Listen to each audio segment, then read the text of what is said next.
এই গুপ্তর ব্যাপারটা যদি ছেলেদের মধ্যে সীমাবদ্ধ থাকতো তাহলে এটা সহিংসতার দিকে হয়তো যেত না, কিন্তু মাননীয় প্রধানমন্ত্রী লিডার হিসেবে তাকে এখানে মানায় না।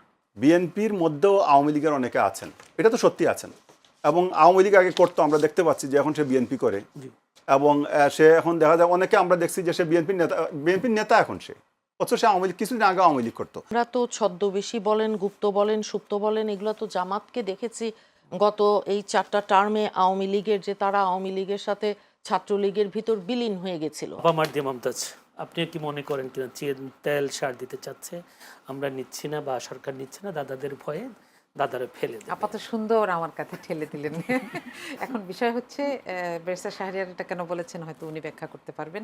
আমার কাছে আপনি মনে করেন কিনা, যেহেতু আপনি একজন রাজনীতিক, এটা খুবই রিস্কি জায়গা মনে করার জন্য, ইনফরমেশন ছাড়া আমি মনে করি যে এখানে এই যে মনে করিটাও বলা উচিত না, তাই না? এটাকে এখানে স্পেসিফিক ইনফরমেশন ভিত্তিক আমাকে কথা বলা উচিত, কারণ এটা ইন্টারন্যাশনাল রিলেশনসের ব্যাপার, তাই না? তো আমি এখানে কথা বলতে চাই না। তাহলে আবার অন্য একটা প্রশ্ন যাই। আজকে পাবনার ঈশ্বরদীতে আজকেও আবার ছাত্রদল ছাত্র শিবিরের সংঘর্ষ হলো। এই দুদিন আগে গুপ্ত লেখার কারণে চট্টগ্রাম সিটি কলেজে ছাত্র শিবির ছাত্রদল সংঘর্ষ হলো। তো ব্যাপারটা হচ্ছে, গুপ্ত লিখলে জামাত শিবিরের গা জ্বলে।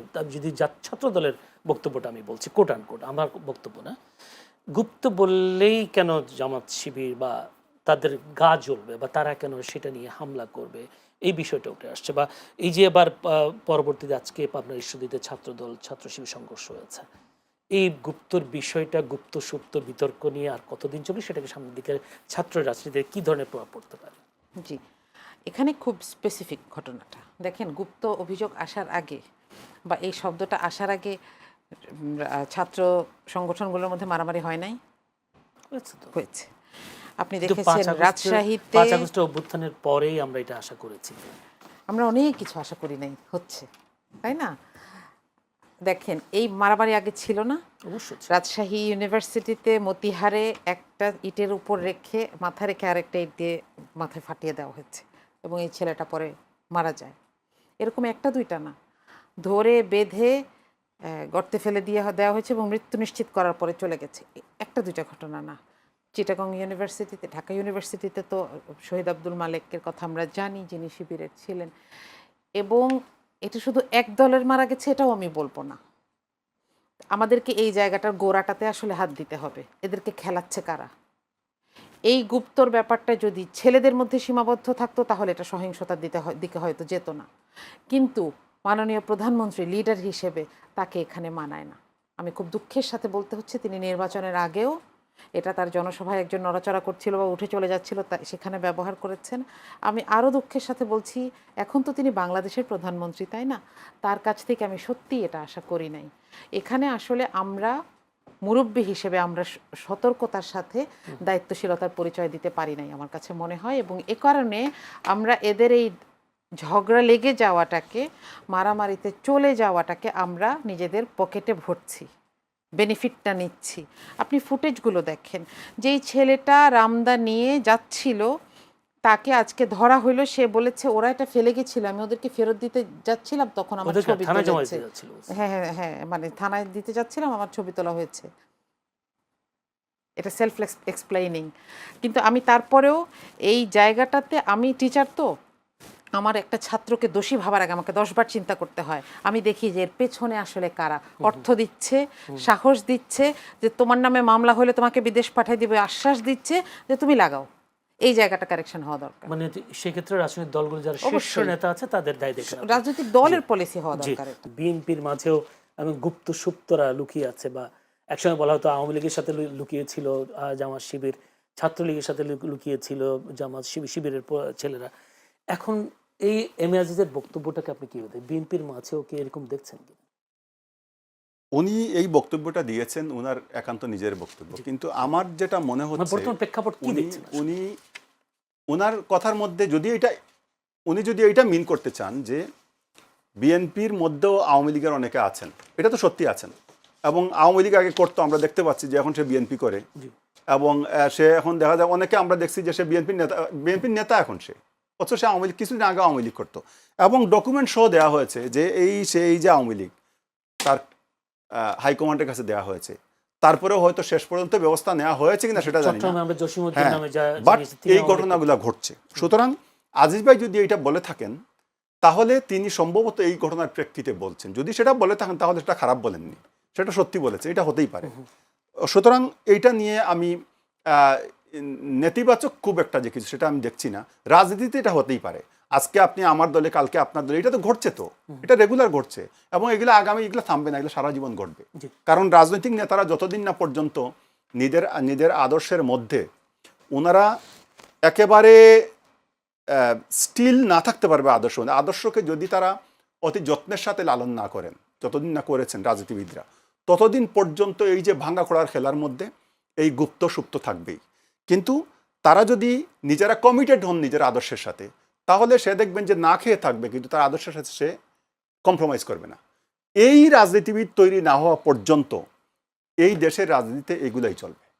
সুতরাং এগুলো অবাক হওয়ার কিছু না। জি, ধন্যবাদ। যদি মুন্নি আপা যদি একটু করে বলতেন যে না, দেখেন- কালামে বলছিলেন বিএনপির মাঝে যে গুপ্ত, কিন্তু উনি নিজেও বলছেন, আমিও জানি যে আসলে চট্টগ্রামে একজন জসিমউদ্দিন যিনি এমপি হচ্ছেন চন্দনেশ থেকে, তিনি একসময় আওয়ামী লীগেই করতেন, বেনজিরের একজন ডান হাত ছিলেন, সেরকম একটি প্রচার হয়েছে বিভিন্ন পত্র পত্রিকায়, তিনি এমপি হয়েছেন। তো আসলে কি এম আজিজ কি বিএনপির মধ্যে যে সুপ্ত গুপ্তর কথা বলছেন সেগুলি কি আওয়ামী লীগের কথা বলছেন? এখন সেটা তো আজিজ ভাই বলতে পারবেন, তবে আমরা তো ছদ্মবেশী বলেন, গুপ্ত বলেন, সুপ্ত বলেন, এগুলো তো জামাতকে দেখেছি গত এই 4টা টার্মে আওয়ামী লীগের, যে তারা আওয়ামী লীগের সাথে ছাত্রলীগের ভিতর বিলীন হয়ে গেছিল মিলেমিশে। যে পাশাপাশি আমরা যারা বিএনপি করি, আমরা কিন্তু আমাদের আত্মপরিচয়, আমাদের উপর যত অত্যাচার, নির্যাতন, গুম খুন যা কিছু হয়েছে, আমরা 15 বছর 17 বছর জোর গলায় বলেছি আমরা বিএনপি করি। কিন্তু জামাতের বেলায় এটা হয়নি আনফরচুনেটলি। তবে দু একটা ঘটনা আপনি যেটা বললেন, সেটা ঘটে থাকলে এটা তো অত্যন্ত আমাদের মতন কর্মীদের জন্য খুব দুঃখজনক, কারণ আমরা তো দুঃসময়ের কর্মী, আমরা তো দুর্দিনের কর্মী, আমরা তো দলকে ছেড়ে কোথাও যাইনি। আমার মতন হাজার হাজার আমাদের দলের কর্মী আছে, যার কারণে এই দলটা 17 বছরে না ভেঙে এই রকম মহিরুহের মতো দাঁড়িয়ে আছে। কাজেই আমাদের বিশ্বাস আর আমাদের আদর্শ সবকিছুর সাথে, দলের আদর্শর সাথে আমরা তো ঈমান নিয়ে থাকতে চাই। কাজেই এই জায়গায় অন্য কোনো কথা আসলে এটা আমাদের কষ্ট দেয়। মানে যে আপনি মনে করছেন যে বিএনপির মাঝে কোনো ধরনের আওয়ামী লীগের লোক আমি বা এটা নেই? বলিনি, আমি বলেছি দুই একটা ঘটনা থাকতে পারে, এটা আমি তো অস্বীকার, এটা তো আমি এটা বলতে ওইভাবে না, কি যেহেতু স্পেসিফিক জি। একটা ঘটনার কথা আপনি উল্লেখ করেছেন। জি, ধন্যবাদ আপনাকে। সেই সাথে আরেকটি যে নারী সংরক্ষিত আসনগুলো নিয়ে আমরা দেখলাম বেশ পল্টন বেশ জম্পেশ, মানে জমজমাট একটা অবস্থা ছিল। নারীরা বিভিন্ন সময় ফর্ম টর্ম নিয়েছে এবং সেক্ষেত্রে সেখানে একটি ঘটনা দেখলাম, কনকচাপা শিল্পী কনকচাপার মতো একজন মানুষকে তার উপরে অনেকটা মব বলে না, যে অনেকটা তার বিরুদ্ধে কথা বলেছেন কিছু যশোরের সম্ভবত নারী বিএনপির নারী নেত্রী, এবং তা যদিও সেখানে দুঃখ প্রকাশ করেছেন বিএনপির সিনিয়র যুগ্ম মহাসচিব রুহুল কবির রিজভী, তিনি বলেছেন যে আসলে কনকচাপার মতো একজন ব্যক্তি সমর্থন করাটাই সবচেয়ে বড়। আপনি কি এটা দেখেন কিনা যারা ত্যাগী ছিল, যারা তৃণমূলের নেত্রী, তারাও কি কোনো কারণে বঞ্চিত হওয়ার সম্ভাবনা দেখেন, যেহেতু এখানে নারী সংরক্ষিত আসনে অনেকেই প্রার্থী হয়েছেন? অনেকে, আমি নিজেও হয়েছি, জি। গিয়েছিলাম। তো বা আপনি ওই আশা দেখেন কিনা, আপনি হবেন কিনা? সেটা দেখা সময় বলে দিবে। আমাদের অতীত ইতিহাস তো লেখাই আছে অক্ষরে অক্ষরে। কাজেই আমাদের ত্যাগ, আমাদের যেই তিতিক্ষা, গত আমাদের 17 বছরের যদি ধরি সেই কমিটমেন্ট, ডেডিকেশন, এখান থেকে তো আলাদা করা বড় কঠিন হবে। এবং সেই বিভিন্ন অবস্থা সাথে তো আমরা দেখেছি, রুমিন ফারহানার মতো লোক তো দল না, থেকে বহিষ্কার হয়ে গেছে। না ঠিক আছে, রুমিন এখন সে তো এমপি হয়ে এসছে, তারপর তো ভালোই তো আছে সে। এখন দেখেন, নারীদের যে সংরক্ষিত আসন, বিএনপি তো বড় দল, 36টা আসন পাওয়ার কথা, এখন তার মধ্যে আপনার 1000-এর উপরে ফর্ম নেওয়া এবং কিনেছে। জমা দেওয়া হয়েছে। এখন শিল্পীরা, যারা পৃথিবীর বিভিন্ন দেশেই শিল্পীরা, তাদের দিকে তারা তো আমার আপনার থেকে একটু এক্সট্রা জ্ঞানী গুণী, কারণ তাদের তো, আমার তো সে এক্সপার্টিস নাই, আমি তো গান গাইতে পারি না। এখন কনকচাপা তো সে ভারী সুন্দর গান করে, তো সে যদি আসে, কিংবা আমার বন্ধু বেবি নাজনীন, তো আমি তো তাদেরকে স্বাগত জানাতে চাই। কারণ কি, পৃথিবীর অন্যান্য যে কোনো দেশেই গুণী শিল্পীদের একটা কদর সেটা আপনার আছে। আমি সবার কথা বলছি না, কিন্তু গান গাওয়া, গান গাইতে পারা, কবিতা আবৃত্তি করা, সুন্দর অভিনয় করা, এটা তো গুণের কথা আপনার, যে আপনার এক্সট্রা একটা কোয়ালিটি যেটা আমার নেই। কাজেই আমি তো তাদেরকে পজিটিভলি দেখি। আমি চাই যে এইরকম মানুষ, জ্ঞানী গুণী, তারা আসবেন, সাংবাদিকদের মধ্যে থেকে আসবেন, আমাদের আইনজ্ঞ যারা আছেন তাদের মধ্যে থেকে আসবেন, একটা ভাইব্রেন্ট সংসদ হোক, কিন্তু গান গাইবেন সংসদে অতীতের মতন, আমি সেটার ঘোর বিরোধী। জি, বিশেষ করে চট্টগ্রামে যে গ্রাফিতিতে গুপ্ত লেখাকে কেন্দ্র করে ছাত্রদল ছাত্র শিবিরের মধ্যে সংঘর্ষ হয়ে গেছে। আমার প্রশ্নটা হলো, ছাত্রদলের পক্ষ থেকে কেন দেয়ালে দেয়ালে গুপ্ত লিখতে হচ্ছে? আর এই যদি বলি বা ডাকসুর ভিপি সাদিক কায়েম তিনি বলছেন, একটি পোস্টে বলেছেন যে ছাত্রদল পায়ে পাড়া দিয়ে ঝগড়া করার চেষ্টা করছে। আসলে আপনারা গুপ্ত কেন লিখছেন বা পায়ে পাড়া দিয়ে ঝগড়ার চেষ্টা করছেন?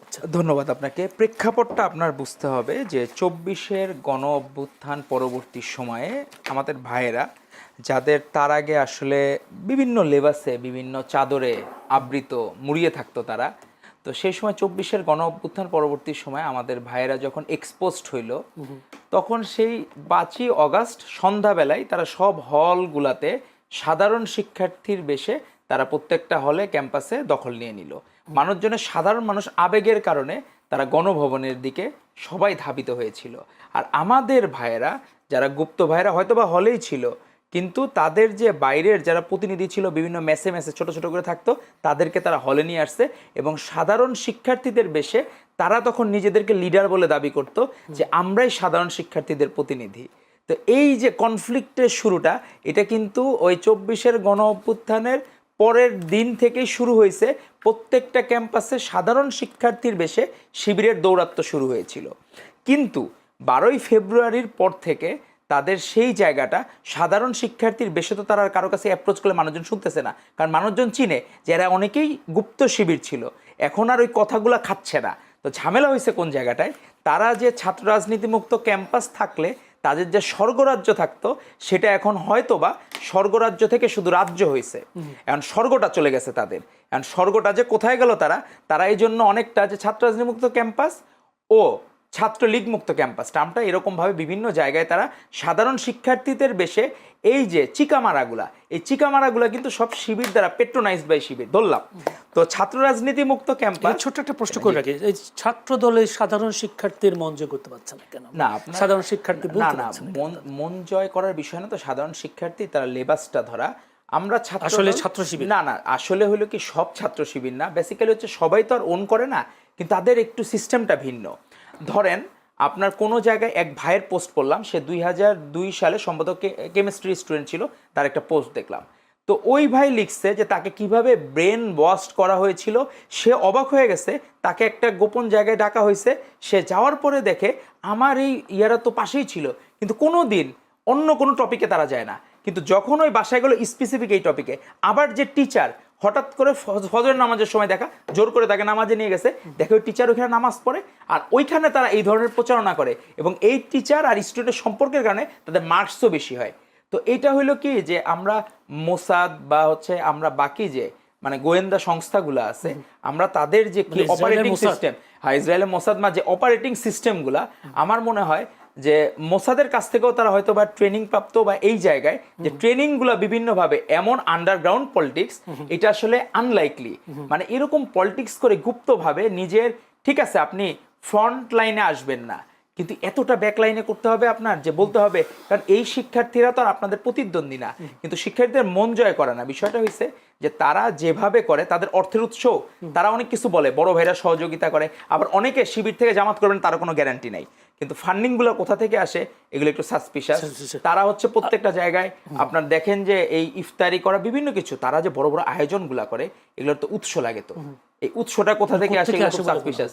না ওইটা না, যে বড় ভাইরা বলে যে বড় ভাই, কিন্তু কিভাবে যে ফান্ডিংটা বড় ভাই কি স্বেচ্ছায় দেয় না অনিচ্ছায় দেয় না জোর করে তার কাছ থেকে আদায় করা হয়, এটা খুব সাসপিশাস।